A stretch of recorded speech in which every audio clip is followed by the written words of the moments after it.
pretty weird. No, it's really fun because I know the characters really well. So in some ways it was a lot easier to make a film that's based on my own life and my own family because, you know, it was easier to stay true to the details because, you know, I just knew it so well. It was easier for me to not compromise. In other ways it was harder because I didn't know what parts I had to stay like true to the the actual facts, and where I could, you know, take some creative license. No, my parents saw it at Sundance. My great aunt, who plays herself, Little Nai Nai, she just saw it, and you know, my aunt Gugu, her family saw it, but no, there's still quite a few people who haven't seen it yet. Shooting in China versus shooting in New York is a completely different cultural experience. So I feel like it was an extension of the movie where I was trying to explain all of these cultural differences and you know, bringing American producers and my DP, my production designer, and then all of these Chinese crew. I had American cast and Chinese cast. I was directing in 2 different languages.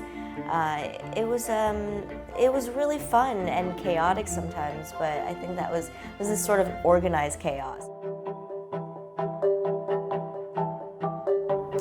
Yeah, I mean, I didn't necessarily set out to make an Asian or Asian American film, right? Because, you know, when I look at my family, I don't go, wow, they're an Asian American family. To me, they're just my family.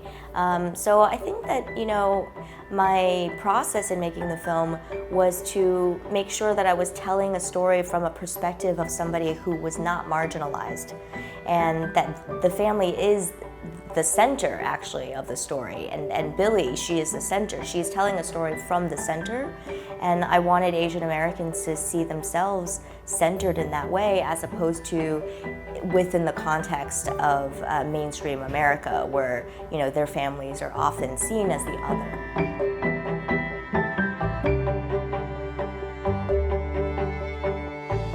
So when my producer brought up Awkwafina's name for the role of Billy, I only really knew of her at that point. You know, it was before Crazy Rich Asians had come out or Ocean's 8.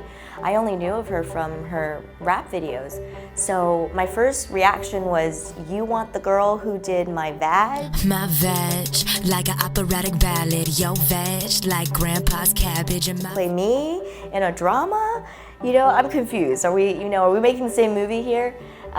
So she said, you know, just go meet with her, because she read the script and really connected with it, and see what you think. So Awkwafina and I had coffee, and she told me that she was raised by her Chinese grandmother as well, and has a really close relationship with her, and that the script just felt really personal to her. And so she sent in a self-taped audition, and when I saw the tape, I immediately knew that, one, she has a really personal connection, and two, that she's able to put her own personal relationship connection to the story on screen. You know, she was able to translate that where you could see her processing all of her emotions on screen.